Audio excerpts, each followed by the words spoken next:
Hello everyone. For the next few days, I will be releasing several stories I had the pleasure of narrating for an audiobook.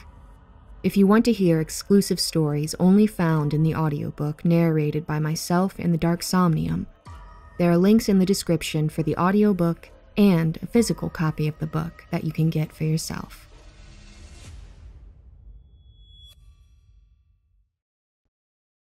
As I trudged up the seemingly endless flight of stairs, fatigue and weariness began to set in.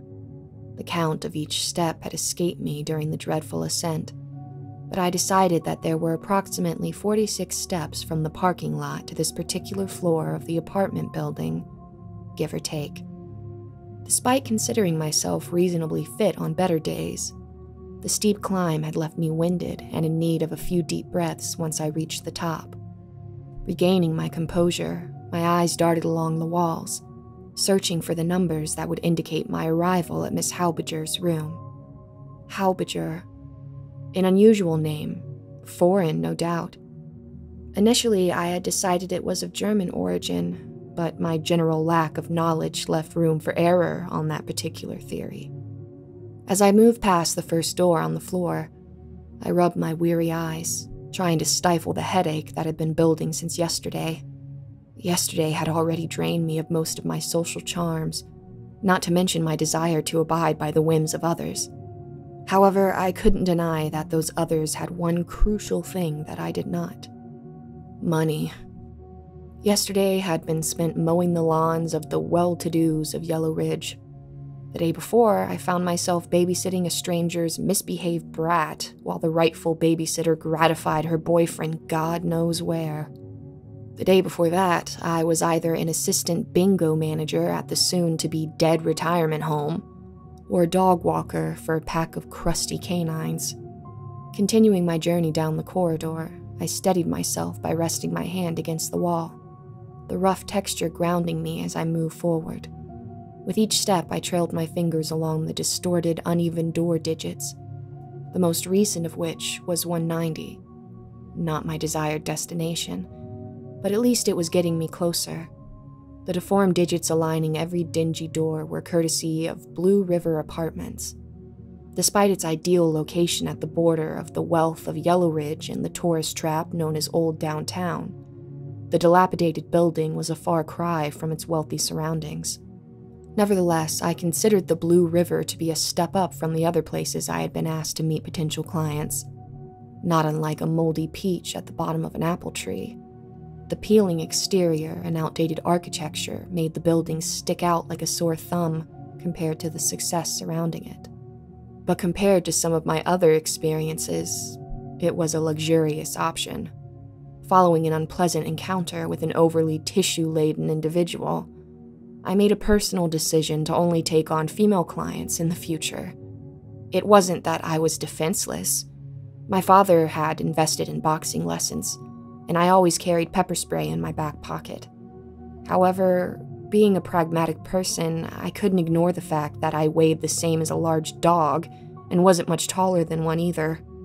I allowed for exceptions only when I personally knew the man, and it may seem to be an unjust bias, but I believed it necessary for my own safety. My guiding philosophy centered around the idea that I should never put myself in a situation I couldn't handle. In blunter terms, I knew I could absolutely kick an old lady's ass if push came to shove. By this point, I imagine that you must be curious as to what my job even is. I am, for lack of better words, a glorified everyone and everything. An odd job connoisseur, if you will. My clients have ranged from nearby neighbors to faraway fiberglass laminators. My expertise consists of mowing lawns, watching kids, walking dogs, gathering groceries, dumpster diving for lost watches, and traveling yard sales in search of lawn gnomes for rich elderly ladies. The question has arisen on several occasions, from friends and family alike, as to why I don't seek out regular employment. The answer, once again, is simple: money. I've had nights where I've earned more than $1,000 and others where I've made only $50. Completely inconsistent and wildly unreliable for a source of income. But when I compare that to my friends who are dumping grease at Denny's, I'm not doing half bad. What started as a side hustle to buy a gaming system had evolved into a thriving business as my reputation and capabilities grew. After a while, I began to seriously consider the possibility of going to college without relying heavily on student loans. My business had flourished to the point where I had custom flyers printed and distributed around the town of Topsfield.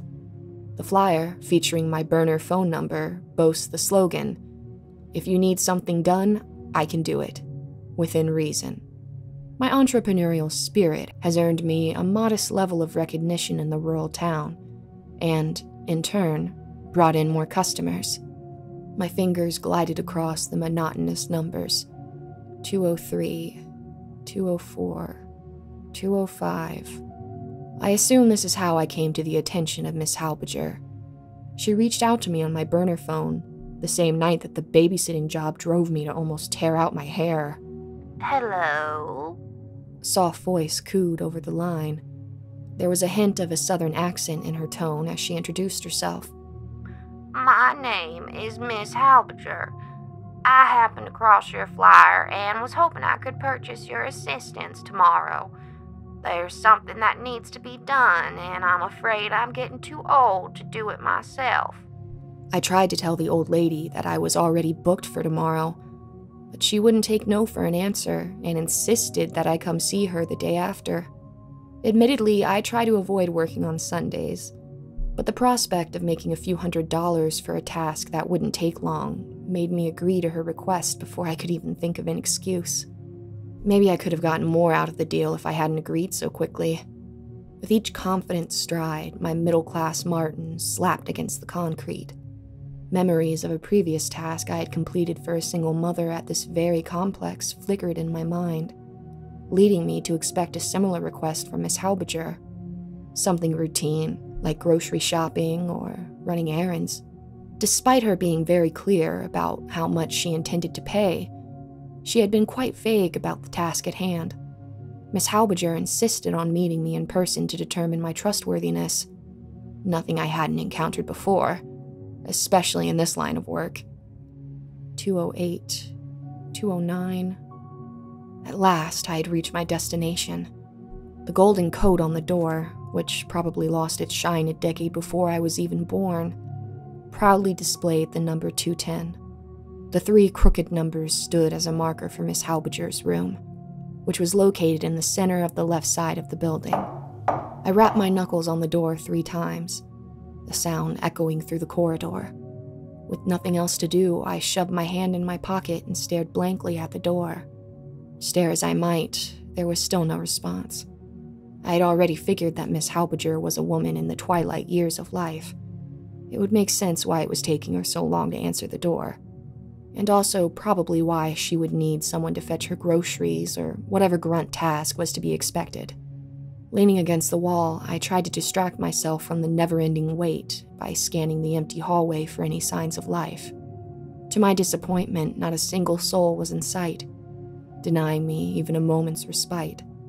Letting out a deep sigh, I approached the door once more, this time prepared to knock with more force.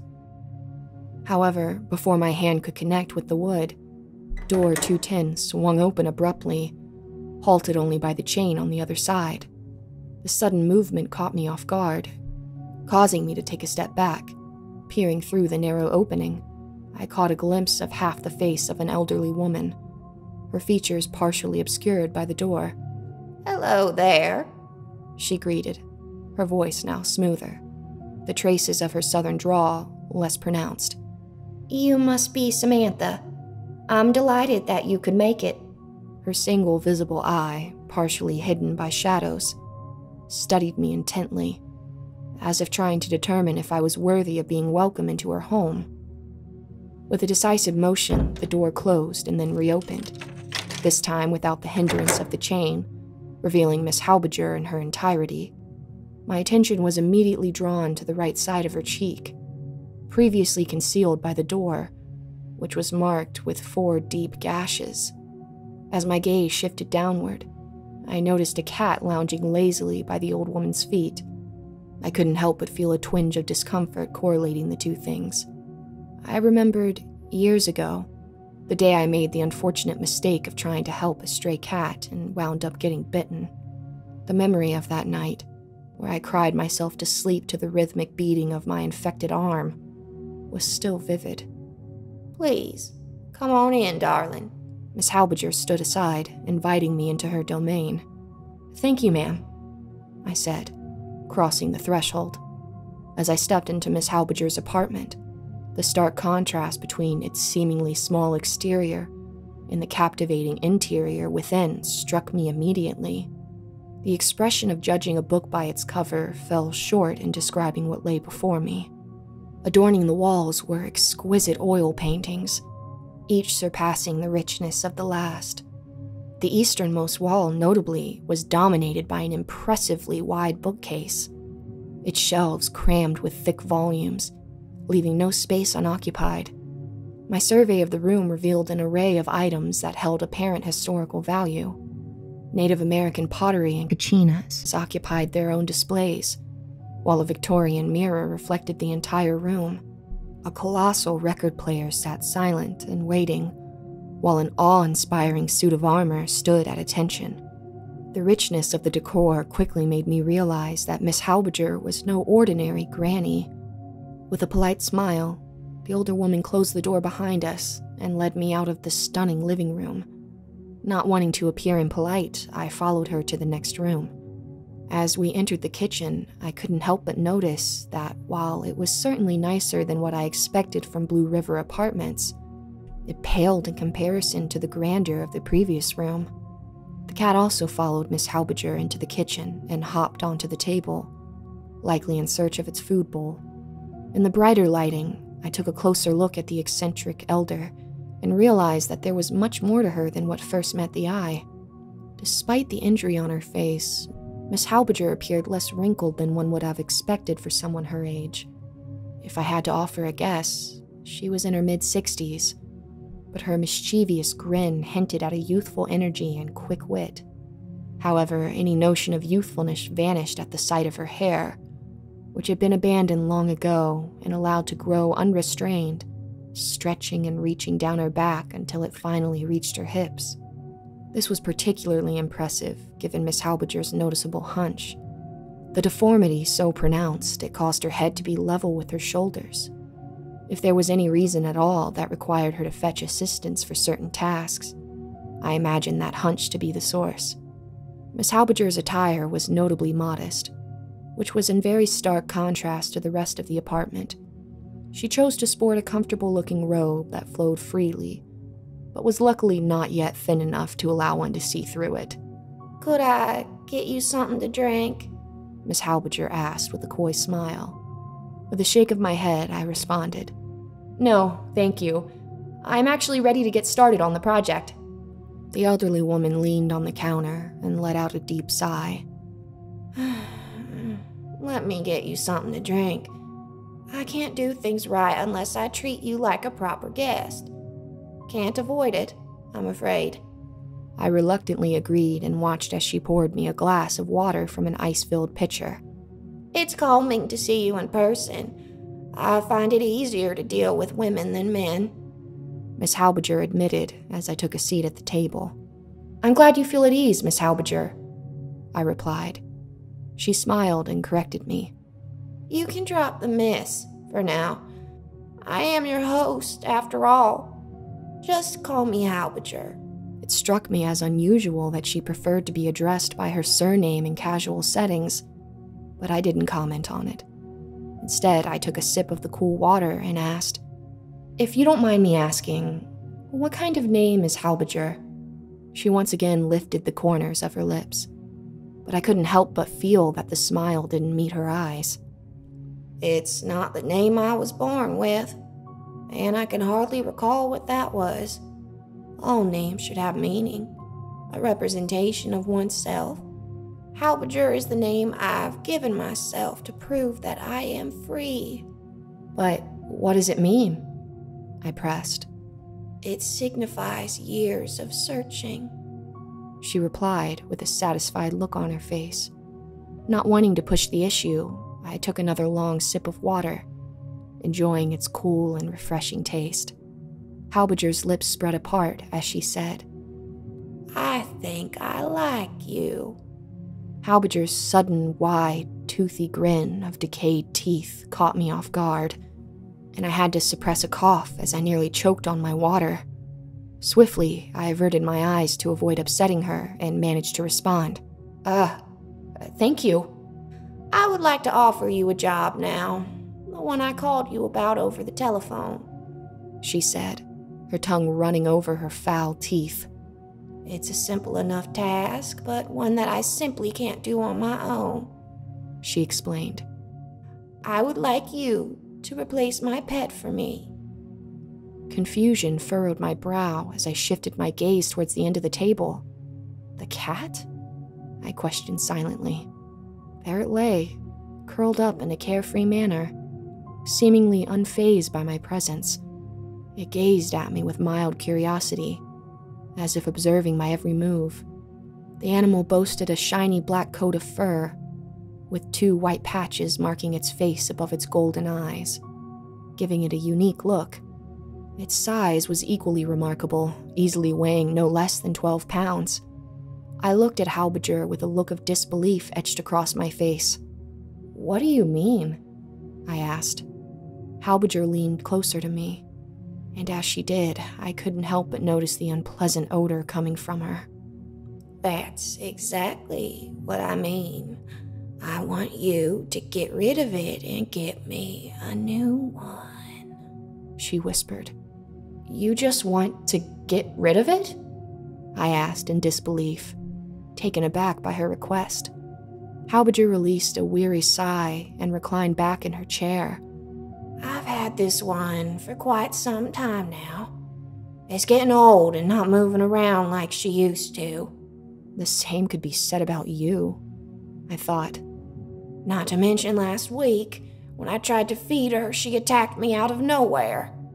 Figured about then it was time to let it go." I once again looked at Halbujur's face, tracing the red scars and feeling a sense of discomfort. The thought of abandoning animals didn't sit quite right with me, but I was beginning to see where she was coming from. Returning my gaze to the cat, I noticed its striking yellow eyes locked onto Halbujur with a predatory intensity. Yet, as its tail flicked slowly back and forth, I didn't sense any danger or see any cause to remove the feline. "So, what do you want done with it?" I asked, turning my attention back towards Halbujur. Halbujur leaned forward and shrugged, a strange combination of movements given the severity of her hunch, and said, "I don't have any strong feelings towards the matter. I just want it out of here." She shifted her eyes to the end of the table and continued, "I have a feeling it might attack me again if I keep it around. I don't like that feeling. Not one bit." I nodded along as I listened to Halbujur, all while thinking over my options. This is far from the most bizarre request I've received, and the payment of $300 certainly made it worthwhile. The plan seemed straightforward enough. Locate a kennel, drop off the cat, and then pick out a new kitten to replace it. With these thoughts in mind, I turned my attention back to the feline, studying it for a moment more. The cat had abandoned the table in favor of the granite countertop. In the back of my head, a memory surfaced of someone saying that elderly cats tend not to get adopted from shelters. In most cases, they tend to be put out of their misery sooner rather than later. Trying to justify Halbujur's request, I reminded myself that such a thing couldn't always be the case. "What do you want in its place?" I asked Halbujur. She raised her head, taking a moment to consider my question. "I don't have any exact requirements. Just something younger would do. The problem with this one is that it was already too old when I got it. I thought it would grow attached to me regardless." She chuckled in a way that reminded me of my own grandma, although my grandma had better teeth. "But clearly, that wasn't the case." Halbujur placed a hand on her face and offered me a wistful smile. "I remember when I first found her. Poor thing curled up in an alley. I nearly walked by without noticing her. but something compelled me to stop and bring her home. I thought, since we were both old, we would get along perfectly. I never had any problems with her until this past week. And after the attack, well, I didn't live this long by ignoring things." As Halbujur spoke, I found myself nodding in agreement, finally understanding her perspective. Even still, I couldn't help but to think that the pound was no place for an old cat. My eyes wandered to the feline, who seemed to be gazing out of the window with mild interest, its long black tail dangling off the edge and twitching back and forth. I couldn't help but project my own issues onto the situation. I'd always wanted a pet, but the thought of a high-maintenance animal like a dog would never work. A cat, on the other hand, seemed like the perfect fit. I could provide food and water, a litter box, and a cozy spot to sleep. What more could be needed? Of course, Halbujur had mentioned the cat's violent tendencies in old age, but as I looked at the feline resting on the countertop with its calm and peaceful gaze, I wonder if the attack was truly unwarranted. Maybe Halbujur had picked it up too roughly, or she had stepped on its tail. "Mind if I try petting her?" I asked Halbujur, hoping for a positive response. "Don't see why not," she replied, somewhat disinterested. Slowly, I approached the feline, expecting it to respond to my presence. Surprisingly, it remained calm and continued to stare at me without any apparent concern. Growing more confident, I continued my approach. "What's her name?" I asked, hoping to glean some insight into the cat's personality. Instead of an immediate response, I heard a long, drawn-out sigh. "Heavens if I know. I'm sure at one point she had one, but it is somewhat pointless to remember." I continued forward towards the cat and past her apathetic attitude towards it. The nameless cat became fixated on me, sensing my intention to pet it. Its bright yellow eyes widened, and it stood up looking at me with curiosity. I extended my hand to stroke its fur, but its eyes narrowed and its claws raked my palm in a swift motion. "Ah!" A cry of pain escaped my lips, and I quickly moved away from it. I stood there, bewildered and betrayed, as the cat leapt from the counter and disappeared from sight. Once the initial shock had subsided, I looked down at my hand to find blood seeping out of the wounds left by the cat's claws. The scratches resembled those on Halbujur's face. "Oh, dear. I'm sorry about that," Halbujur mumbled from behind me, and I could hear her getting off the chair. "I hope it doesn't hurt too badly. Let me get you a towel." As I turned to decline the offer of a towel, I found that she had already made her way to the pantry. She moved with a surprising speed and slipped inside, leaving me at a loss. During the attempt to gather my thoughts, my attention was drawn to something odd on the ground near my feet. Through a crack in the pantry door, I could see what looked like feathers scattered on the floor. As I took in the sight of the feathers at Halbujur's feet, I couldn't help but feel a growing sense of unease. This strange discovery only added to the already odd situation I found myself in, and I began to wonder if Halbujur's eccentricity might actually be a sign of something more troubling. I cradled my still bleeding hand and made my way back to the table and sat down. As I glanced out the window, I noticed something that caught my attention. There, on the back of a nearby mailbox, was one of my flyers, which I had completely forgotten about placing there. Despite having to squint, I could make out the words, "If you need something done, I can do it," along with my name and burner phone number. But there was no way Halbujur's old eyes could have seen it from this distance. Could she have? I looked away from the window and nearly fell out of my chair. Halbujur was directly in front of me, holding a towel in her hand. Her serious expression quickly turned into a smile as she handed it to me. "Oh dear, I certainly didn't mean to make you jump," she cooed. "No, it's fine," I responded while wrapping the towel around my hand. Halbujur carried on with her request, seemingly unfazed by the fact that her monstrous cat had just tried to attack me like an oversized cat toy. "I'm hoping you can finish this job sooner rather than later. she said.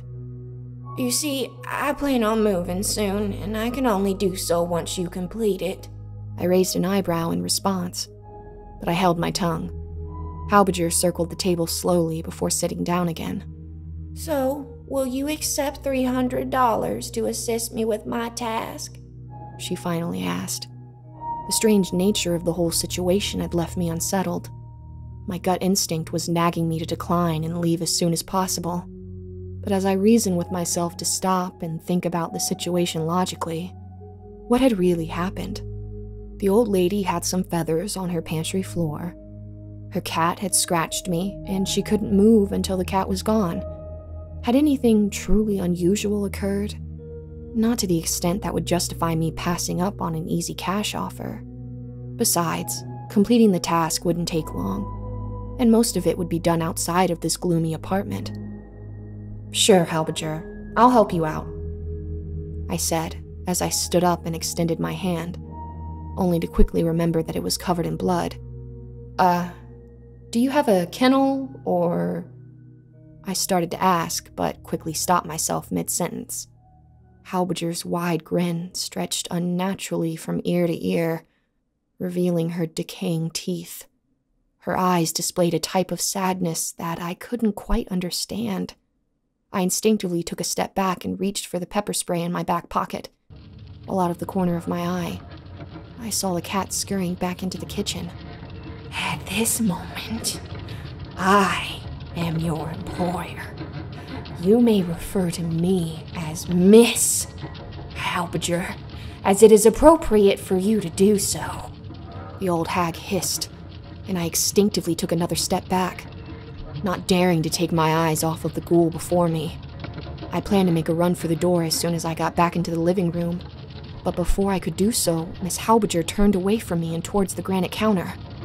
"Let's get started right away," she cooed before abruptly slamming her head into the countertop. Confusion and disgust filled me as a horrid knot twisted in my stomach. Miss Halbujur's body shook violently as she slowly raised her head from the counter, only to immediately slam it down again with tremendous force. A fine mist of blood sprayed across the countertop and nearby wall. I tried to move my feet, but found myself completely unable to do so. So I slammed my hand across my mouth, trying to stifle the urge to vomit. As the gruesome display continued, my head began to pound with a searing pain. Miss Halbujur somehow managed to lift her head once more, and with all the strength remaining in her frail body, she slammed her face onto the granite with a sickening crack. Blood spattered across the countertop, and the old woman's body crumpled to the floor, disappearing behind the table. Summoning all the strength I could muster, I bolted out of the now blood-soaked room. My panic overwhelmed me, causing me to stumble and fall face first onto the living room carpet. The throbbing in my head was now unbearable. Suddenly, I felt an inexplicable force dragging me back towards the kitchen, even though there was no one in sight. As I turned to look, I saw the cat on the counter, lounging in a pool of blood, its piercing golden eyes staring at me with an almost mocking expression. Despite my fear, I dared speak. "What the hell have you done to Miss Halbujur?" I managed to ask, though my voice came out weak and shaky. My mind was suddenly overwhelmed by a deafening white noise, and an invisible force compelled me to stand up. I struggled in vain against it, but I was powerless to resist. I found myself walking back into the kitchen. Amidst the white noise, an infernal voice emerged, twisting and manipulating my senses against my will, as if my entire being was being violently stirred in a hellish bowl. My mouth parroted the words spoken in my head, and as I stared into the cursed yellow eyes of the cat, a sudden realization dawned on me. The voice and the cat were one and the same. "I am Miss Halbujur," It and I said at the same time.